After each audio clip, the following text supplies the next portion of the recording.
आइए भक्तों, आज सुनते हैं शुक्रवार के दिन सुनी जाने वाली संतोषी माता की कथा एवं कहानी। तो एक बार बोलिए प्रेम से संतोषी माता की जय, भगवती माता की जय। संतोषी माता की व्रत कथा। कंचनपुर नगर में एक बुढ़िया रहती थी। उस बुढ़ियों के 7 बेटे थे। सभी का विवाह हो चुका था। 6 बड़े बेटे तो काम करते थे, लेकिन 7वां बेटा अभी कोई काम नहीं करता था। सुबह उठकर स्नान से निवृत्त होकर 6 बड़े बेटे रसोई में बैठकर भोजन करते और फिर अपने काम पर चले जाते थे। बुढ़िया उन बेटे को अपने हाथ से खीर, पूरी, हलवा आदि बढ़िया बढ़िया व्यंजन बनाकर खिलाती थी। 7वां बेटा खूब धूप निकलने पर बिस्तर से उठता, फिर स्नान करके भोजन के लिए रसोई में जाता। बुढ़िया दूसरे बेटे का बचा हुआ खाना एक थाल में रखकर उसे दे देती थी। 7वां बेटा उसी भोजन को खुश होकर खा लेता था। भोजन करके वह घर से निकल जाता और अपने दोस्तों के साथ घूमता फिरता। इस तरह मौज मस्ती से उसके दिन व्यतीत हो रहे थे। उसकी पत्नी बार बार उससे कोई काम करने के लिए कहती थी, लेकिन वह हंसकर कहता था, अरे तुम बार बार क्यों काम करने के लिए कहती हो? कितने मजे से दिन गुजर रहे। माँ कितने बढ़िया बढ़िया व्यंजन बनाकर खिलाती है। तब उसकी पत्नी क्रोधित में होकर कहती, माँ तुम्हें बढ़िया बढ़िया व्यंजन बनाकर नहीं खिलाती, बल्कि सबका बचा हुआ जूठा भोजन खिलाती है। यदि तुम्हें मेरी बात पर विश्वास न हो तो किसी दिन छिपकर स्वयं अपनी आंखों से देख लेना। अपनी पत्नी की बात पर उसे यकीन न था, लेकिन एक दिन इस बात की सच्चाई जानने का निर्णय करके वह सिर दर्द का बहाना बनाकर एक चादर ओढ़कर रसोई घर में ही सो गया। थोड़ी देर के बाद उसकी माँ ने अपने बेटे को खीर, पूरी, हलवा आदि बनाकर खिलाए। भोजन के बाद उन्हें लड्डू खाने को दिए। भोजन करके वे अपने काम पर चले गए। उनके जाने के बाद बुढ़िया ने उनकी थाली में बचे भोजन को एक थाली में रखा। बचे हुए लड्डू को टुकड़े को एकत्र करके दोबारा लड्डू बनाए। इसके बाद बुढ़िया ने 7वें बेटे को भोजन करके लिए कहा। उसने सोते हुए चादर के नीचे से सब कुछ देख लिया था। वह उठकर बोला, माँ मुझे भूख नहीं है, मैं परदेश जा रहा हूँ। बुढ़िया ने कहा, कल जाता है तो आज ही चला जा। बुढ़िया के कठोर वचन सुनकर वह तुरंत परदेश जाने की तैयारी करने लगा। चलने से पहले वह अपनी पत्नी के पास गया। उसकी पत्नी गौशाला में गोबर के कांडे पाथ रही थी। उसने जाकर पत्नी से कहा, हम जाबे परदेश को आवेंगे कुछ काल, तुम रहिए संतोष से धर्म अपना पाल। अपने पति के वचन सुनकर कुछ गंभीर स्वर में पत्नी बोली, 2 निशानी अपनी देखो हूँ मैं धीर, सुधी मती हमरी बिसरइयो, रखियो मन गंभीर। अपनी पति के वचन सुनकर वह बोला, मेरे पास निशानी के लिए बस यह एक अंगूठी है, इसे अपने हाथ में रख लो। लेकिन अब तुम भी अपनी कोई निशानी मुझे दे दो, ताकि परदेश में उस निशानी को देखकर तुम्हें याद कर सकूं।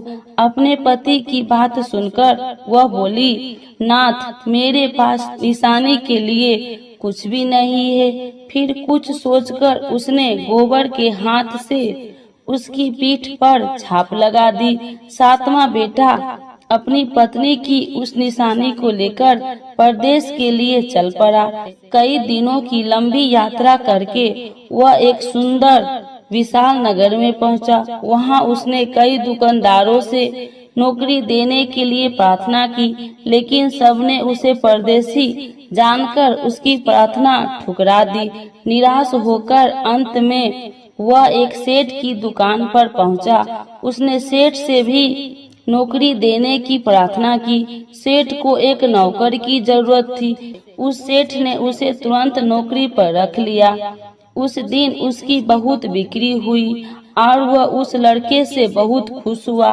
कुछ ही दिनों में उसने सेठ का सारा काम संभाल लिया। उसके व्यवसाय में आने वाले ग्राहक बहुत प्रसन्न थे।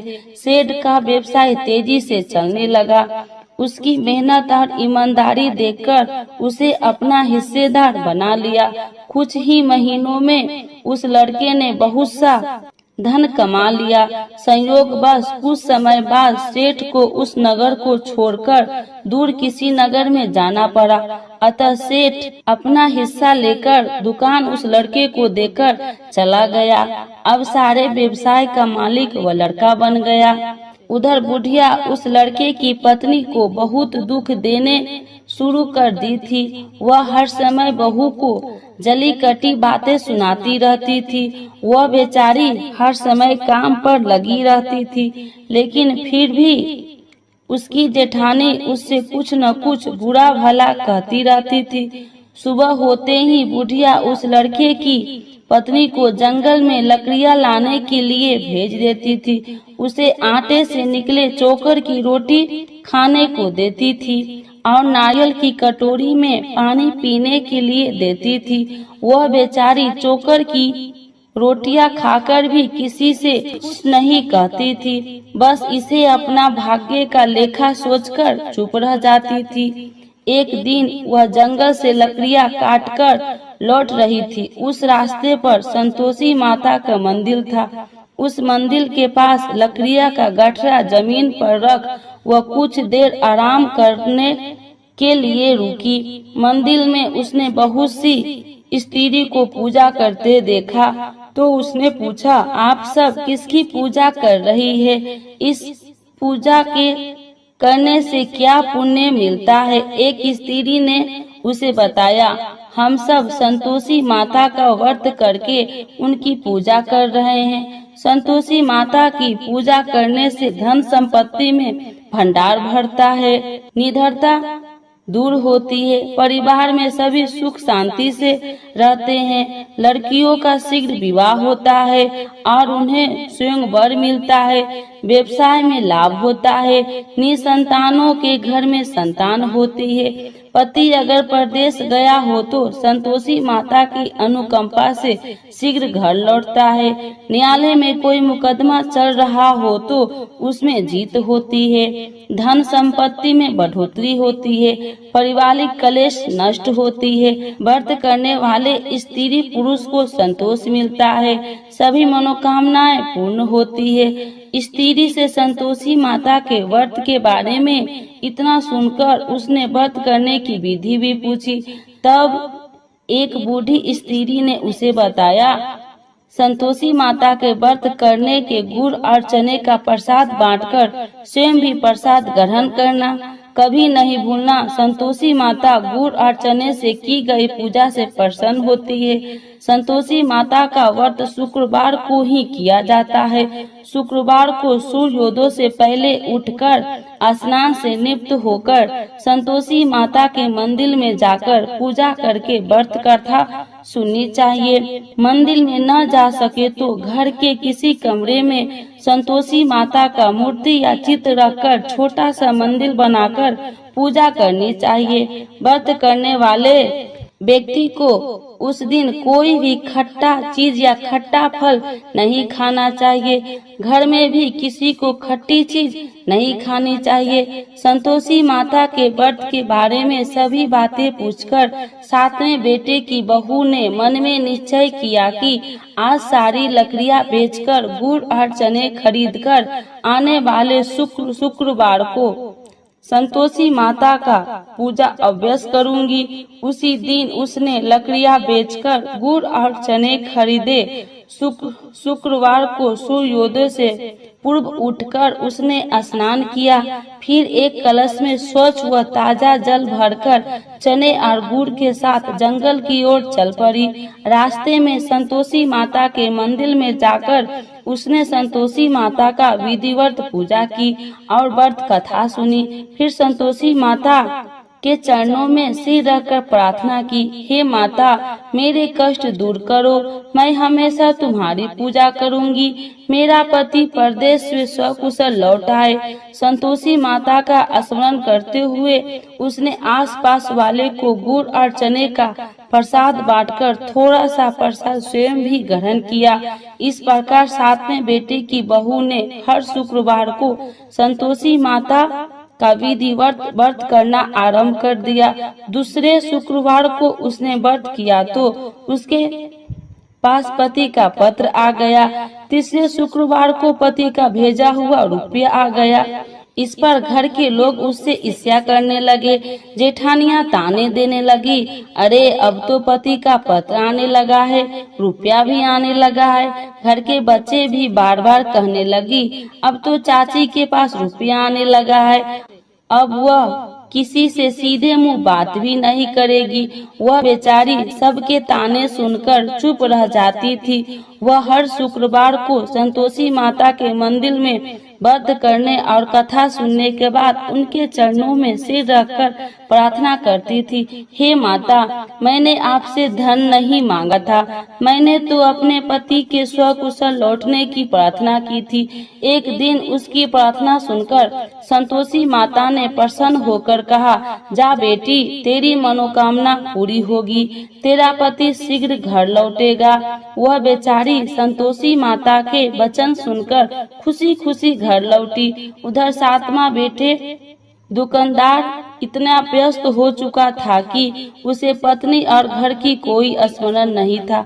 दुकान के काम से उसे फुर्सत ही नहीं मिलती थी। संतोषी माता उस बेटे को इतनी व्यवस्था देखकर बहुत परेशान हुई। तब बहुत सोचकर संतोषी माता ने उस बेटे को स्वप्न में दर्शन देकर कहा, धानी साहूकार सो रहा है या जाग रहा है? वह बोला, हे माता मैं जाग नहीं रहा हूँ और सो भी नहीं रहा हूँ, आप मेरे लिए आज्ञा करें। संतोषी माता ने कहा, तूने परदेश में आकर इतना धन कमाया पर क्या तुझे अपनी पत्नी का कुछ भी स्मरण नहीं है? उसने कहा, हे माता मुझे अपने पत्नी का तो स्मरण है, लेकिन इस दुकान से कहीं जाने का मुझे अवकाश नहीं मिलता। अब देखो ना सारा रुपया व्यवसाय में लगा हुआ है, जब तक सारा रुपया वापस नहीं आ जाता मैं अपने घर कैसे जा सकता हूँ? संतोषी माता ने कहा, कल सुबह उठकर संतोषी माता का नाम लेकर मंदिर में घी का दीपक जलाकर पूजा करना और फिर दुकान पर जाकर संतोषी माता का नाम का दीपक जलाकर प्रणाम करके काम शुरू करना। शाम होते होते उधार दिया धन लौट आएगा।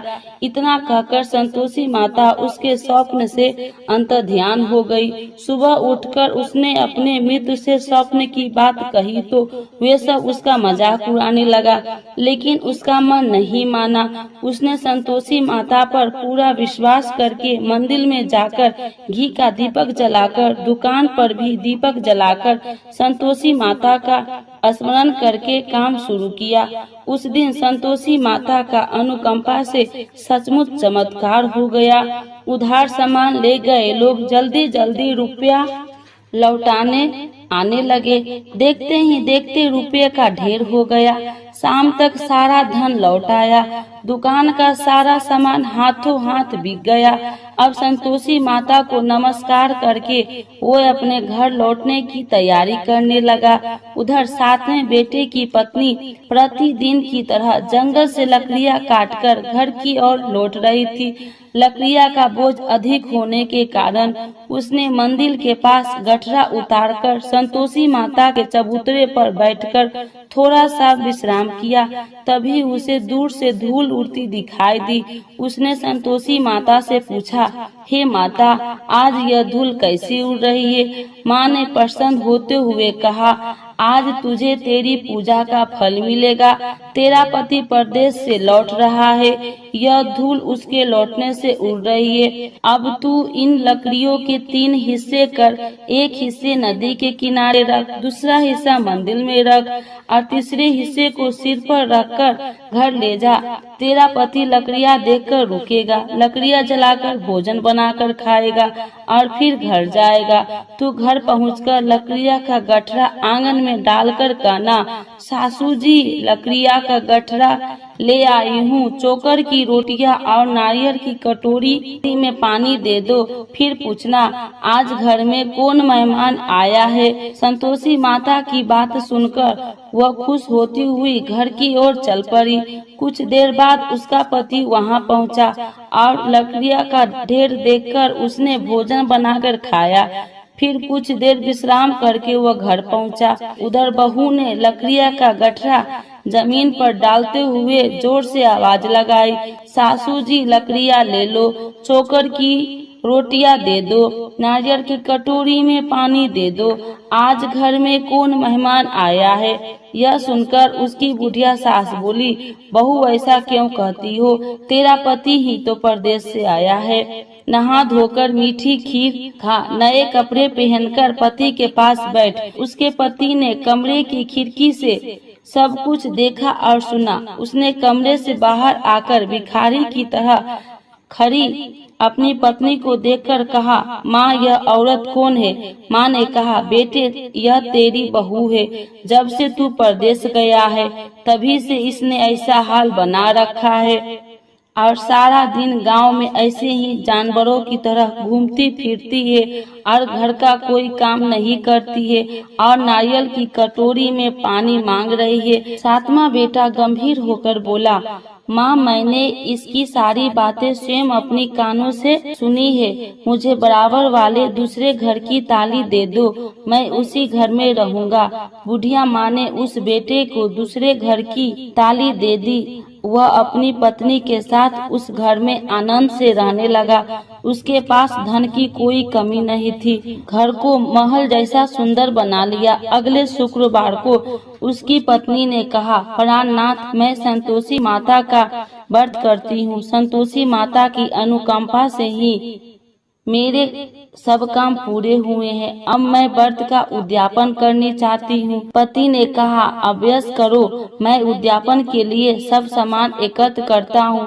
बहू ने अपनी जेठानी के लड़कों को भोजन के लिए बुलाया। सभी जेठानियाँ उसकी धन और संपत्ति और वैभव से ईर्ष्या करने लगी थी। जेठानिया ने अपने बच्चे को सिखा दिया कि तुम भोजन के समय खट्टी चीजें मांगना। वे नहीं चाहती थी कि उसका उद्यापन पूरा हो। संतोषी माता की पूजा के बाद जब बच्चे को भोजन के लिए कहा गया तो सब खटाई मांगने लगा। बहू ने कहा, खटाई किसी को नहीं मिलेगा। तब सभी बच्चे उससे पैसा मांगने लगे। बहू ने उनकी बुरी भावना के बारे में कुछ जानती नहीं थी, उसके बच्चे को पैसे दे दिए। बच्चे दौड़ते हुए बाजार गए और इमली लेकर खाने लगे। बच्चे को पैसे देने और उनके इमली खाने से संतोषी माता क्रोधित हो गई। उनके प्रकोप से उसी समय राजा के सैनिक 7वां बेटे की दुकान पर पहुंच और उसे पकड़कर ले गए। भोली बहू रोने लगी, जेठानियां ताने देने लगी, अरे बेईमानी से कमाकर धन लाया था, इसीलिए राजा के सैनिक पकड़कर ले गए। अब बंदीगिरी में रहना पड़ेगा, साथ ही राजा सारा धन भी छीन लेगा। 7वें बेटे की बहू रोती हुई संतोषी माता के मंदिर गई और उनके चरणों में सिर रखकर प्रार्थना करने लगी, हे संतोषी माता, मुझसे कौन सी भूल हुई, आपने किस अपराध की इतनी बड़ी सजा दी है। संतोषी माता ने तुरंत प्रकट होकर कहा, बेटी तूने उद्यापन में बच्चे को पैसे देकर बहुत बड़ी भूल की है। उन पैसों से बच्चों ने खटाई खाकर तेरे व्रत को नष्ट किया है।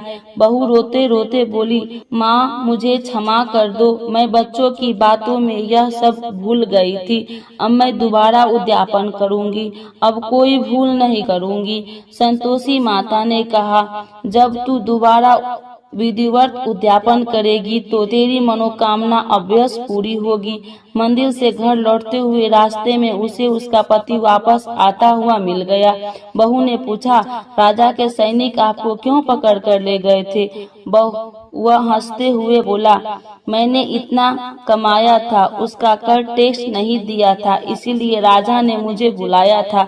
अगले शुक्रवार को उद्यापन के लिए बहू ने लड़के को भोजन के लिए बुलाया। उधर जेठानिया ने पुनः अपने लड़कों को भोजन में खटाई मांगने के लिए सिखा दिया। संतोषी माता की पूजा के बाद गुड़ और चने का प्रसाद बांटकर बहू ने स्वयं भी प्रसाद ग्रहण किया। बच्चों को जब भोजन के लिए बैठाया और खीर पूरी हलवा खाने के लिए कहा तो वे बोले, हमें खीर हलवा अच्छा नहीं लगता है, हमें तो खट्टी चीजें खाने को दो। बहू ने कहा, किसी को खट्टी चीज खाने को नहीं मिलेगी और मैं तुम्हें पैसे भी नहीं दूंगी। खीर पूरी हलवा खाना है तो खाओ। बच्चों नहीं माने तो उसने उन बच्चे को भगाकर ब्राह्मण के बच्चे को बुलाकर भोजन करवाया।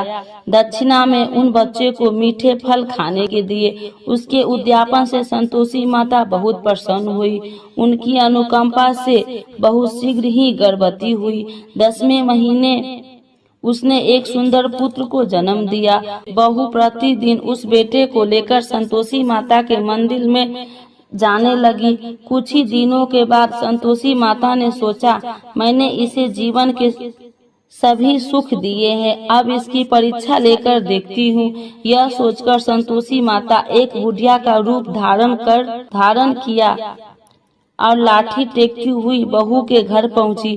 बुढ़िया के सारे शरीर पर मक्खियां भिनभिना रही थी। उसे देख सारी मुंह सिकुड़ाने लगते थे। बुढ़िया ने जाकर दरवाजा खटखटाया तो बहू की सास ने दरवाजा खोला और उसे देखते ही जोर से चिल्लाई, अरे लड़को, इस गंदी बुढ़िया को भगाओ, मुझे तो ये कोई चुड़ैल नजर आती है, इसे भगाओ नहीं तो किसी को खा जाएगी। लड़के उठकर भागे और उन्होंने अपने घर के दरवाजे और खिड़कियां बंद करने लगी। छोटी बहू बराबर वाले घर की खिड़की से उस बुढ़िया को देख रही थी। उसने जल्दी से दरवाजा खोला और बुढ़िया के पांव छूकर अपने घर में ले आई। सास ने उसे रोका तो बहू बोली, आज तो बहुत खुशी का दिन है, मेरी संतोषी माता मेरे घर आई है। छोटी बहू का बेटा दूध पीने के लिए रो रहा था। बहू ने उसे दूध भी नहीं पिलाया और संतोषी माता की सेवा में व्यस्त हो गई। बुढ़िया के सास क्रोध में बहू को बुरा भला कहने लगी। बहू बोली, सासू माँ, आज मेरी संतोषी माता मेरे घर आई है, इनकी व्रत करने से मेरे घर में इतनी खुशियाँ छाई है। इतना सुनते ही उस बुढ़िया के पास दौड़ते हुए आए और उनके पांव छूकर क्षमा मांगते हुए बोले, माँ हमें क्षमा कर दो, हमने आपको पहचानने में बहुत भूल की, हमें आपके व्रत की विधि नहीं जानते हैं। हे माता, अब हम भी आपका व्रत किया करेंगे। उन लोगों की प्रार्थना सुनकर बुढ़िया का रूप धारण किए संतोषी माता प्रसन्न हुई और उन्होंने संतोषी माता के व्रत की विधि भी बताई। बुढ़िया से व्रत की विधि जानकर संतोषी माता के व्रत करने से उनकी सभी मनोकामनाएं भी पूरी हुई। उनके घर में धन की वर्षा होने लगी। बुढ़िया के 7वां बेटा का व्यवसाय खूब तेजी से चलने लगा। धन संपत्ति के भंडार भरने लगा। संतोषी माता का व्रत करने और व्रत कथा सुनकर गुड़ और चने का प्रसाद खाने वाले को सभी मनोकामनाएं संतोषी माता पूरी करती है। व्यवसाय में दिन दोगुनी रात चौगुनी तरक्की होती है। निसंतान स्त्री को पुत्र की प्राप्ति होती है और संतोषी माता का विधिवत करने वाले कुमारी कन्याओं को मनचाहा सुंदर और श्रेष्ठ वर मिलता है। बोलो संतोषी माता की जय। संतोषी माता की आरती। जय संतोषी माता मैया, जय संतोषी माता, अपने सेवक जन को सुखी संपत्ति दाता। जय संतोषी माता, सुंदरी चीर सुनहरी, माँ धारण किन्हो हीरा पन्ना दम के तन सिंगार लिहो जय संतोषी माता गेरू लाल छटा छवि बदन कमल सोहे मंदी हसत करुणामयी तिरुवन जन मोहे जय संतोषी माता स्वर्ण सिंहासन बैठी चबर ढूंढे प्यारे धूप दीप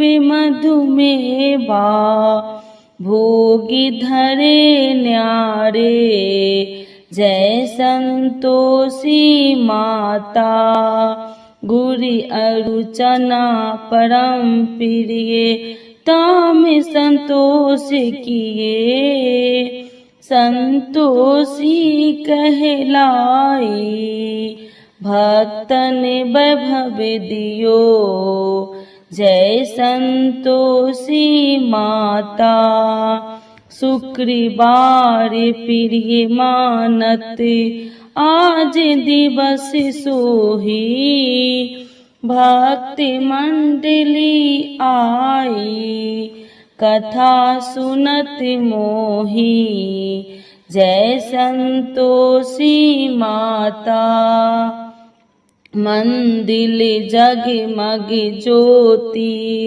मंगल ध्वनि छाई विनय करे हम बालक चरणन सिर नाई जय संतोषी माता भक्ति भाव में पूजा अंगीकृत कीजे जो मन बसे हमारे इच्छा फल दीजे जय संतोषी माता दुखी दरिद्र रोगी संकट मुक्त किए बहुधन ध्याय भरे घर सुखी सौभाग्य दिए जय संतोषी माता ध्यान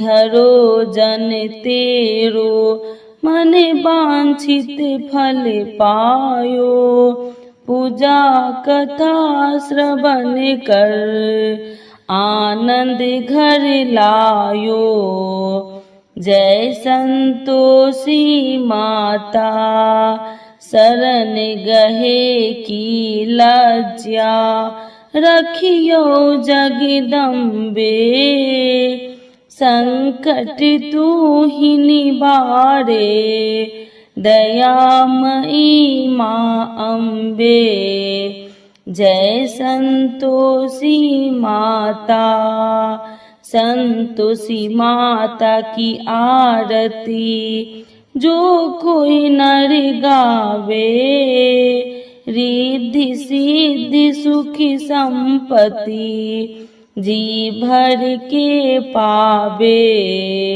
जय संतोषी माता जय संतोषी माता जय जय संतोषी माता अपने सेवक जन को सुखी संपत्ति दाता जय संतोषी माता मैया जय संतोषी माता संतोषी माता की जय।